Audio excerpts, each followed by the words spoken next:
ఈ వీడియో చూస్తున్న మీలో ఎవరైనా నేను అందరికీ అన్నీ చేశాను, నన్ను వాడుకొని వదిలేశారు, నా బతుకింతే, నేను ఓడిపోయాను, మోసపోయాను అని గదిలో కూర్చొని ఏడుస్తుంటే మీ కళ్ళు తుడుచుకొని గుండె మీద చేసుకొని వినండి, మీరు ఓడిపోలేదు. మీరు కాలిపోయి సూర్యుడిలా మీ ధర్మం మీరు నిర్వర్తించారు అంతే.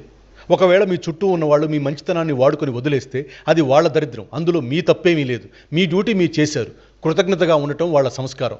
వాళ్ళకి సంస్కారం లేనంత మాత్రాన మీరు ప్రకాశించడం ఆపేస్తారా? మీరు ధైర్యాన్ని కోల్పోయి పిరికి వాళ్ళ డిప్రెషన్లోనై సూసైడ్ చేసుకోవడానికి ప్రయత్నిస్తారా? No, never. అస్సలు అవసరం లేదు. What lies behind us and what lies before us are tiny matters compare to what lies within us. మన గతం ఎంత చీకటిగా ఉందో, భవిష్యత్తు ఎంత కష్టంగా ఉంటుందో అన్నది ముఖ్యం కాదు. మన లోపల ఎంతటి అగ్నిపర్వతం దాగుందో అన్నదే ముఖ్యం. కష్టాలు, అవమానాలు, ద్రోహాలు ఇవన్నీ మిమ్మల్ని ఆపే మేఘాలు లాంటివి. మేఘాలను చూసి భయపడకండి. ఆదిత్య హృదయం చెప్పినట్టు మీలో ఉన్న సూర్యుని నిద్ర లేపండి. అద్దం ముందు నిలబడి మీ కళ్ళలోకి మీరు చూసుకుంటూ గట్టిగా చెప్పండి,